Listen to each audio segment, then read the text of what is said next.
Pemirsa, jenazah pasien di RSUD Dr. Raden Sujono, Selong, Lombok Timur tertukar saat diantar ke rumah keluarga.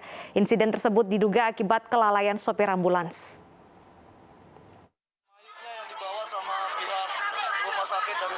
Peristiwa jenazah tertukar menimpa keluarga almarhumah Hastuti di Desa Montong Betok, Lombok Timur. Kasus ini terungkap setelah keluarga melihat jenazah yang dibawa ambulans ternyata bukan Hastuti, melainkan jenazah Inak Marhamah asal Aikmal. Sebelum meninggal, kedua pasien dirawat di rumah sakit yang sama, RSUD Dr. Raden Sujono, Selong, Lombok Timur. Pihak rumah sakit mengaku petugas ambulans telah keliru saat mengantarkan jenazah.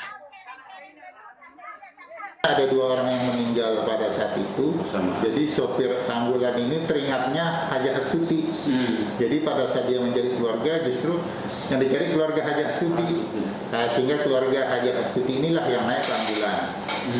Nah begitu, karena dia ingatnya Haja Astuti, akhirnya langsunglah diantar Haja Astuti ke jenazah ini ke rumahnya Haja Astuti ke Montong Betok.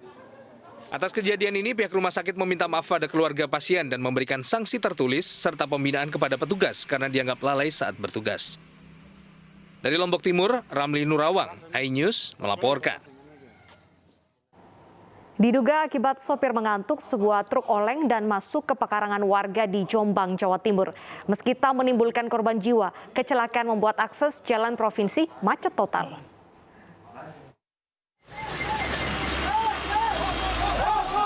Dengan menggunakan alat berat, badan truk yang melintang di akses jalan utama Nganjuk, Surabaya dievakuasi agar tidak menutup akses jalan. Diduga kecelakaan dipicu oleh sopir truk yang mengantuk saat mengemudi. Akibatnya truk keluar jalur dan masuk ke pekarangan warga di Desa Pagerwojo, Kecamatan Perak, Jombang, Jawa Timur. Kendaraan selip sendiri. Akhirnya dia tidak bisa mengemudikan kendaraan dengan baik. Akhirnya menabrak batas jalan. Karena kendaraan ini besar, akhirnya munting ke arah tempat warga. Meski tidak ada korban jiwa, kecelakaan ini menyebabkan arus lalu lintas di jalan utama Nganjuk, Surabaya terhambat. Badan truk yang melintang membuat akses jalan lumpuh total. Dari Jombang, Jawa Timur, Mukhtar Bagus, iNews melaporkan. Pemirsa, razia jam malam digelar petugas Satpol PP DKI Jakarta di pusat perbelanjaan di kawasan Senen, Jakarta Pusat. Selain mal, petugas juga mendatangi sejumlah warung makan.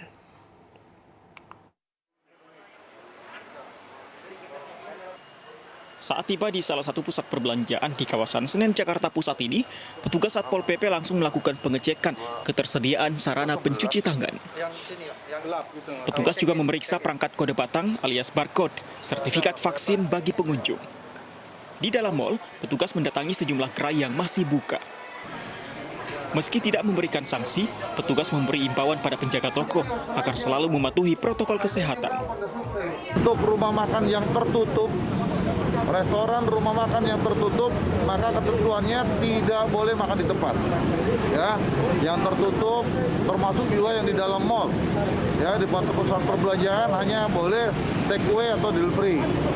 Kemudian untuk pedagang sektor informal, ya, pedagang kaki lima itu boleh makan di tempat. Hanya ditentukan jumlah orangnya maksimal 3 orang.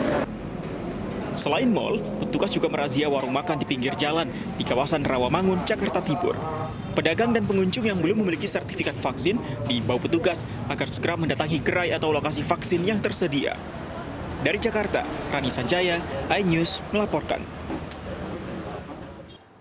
Meski pemberlakuan PPKM level 4 di ibu kota belum dicabut, ternyata antusiasme warga yang berolahraga di akhir pekan tetap tinggi.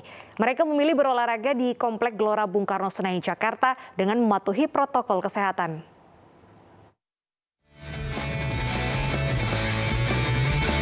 Pemberlakuan PPKM level 4 di ibu kota tak menyurutkan antusiasme warga untuk berolahraga di akhir pekan. Salah satu lokasi yang menjadi tujuan warga adalah Komplek Gelora Bung Karno Senayan, Jakarta. Sejak pagi, warga terus berdatangan untuk berolahraga di sini. Tak hanya untuk jogging, sejumlah warga memilih bersepeda di sekitar kawasan GBK. Hal ini tak lepas dari larangan bersepeda di kawasan Sudirman Tamrin, sehingga para pesepeda memilih untuk goes di kawasan GBK. Sadar PPKM level 4 belum dicabut, warga pastikan patuhi aturan saat berolahraga.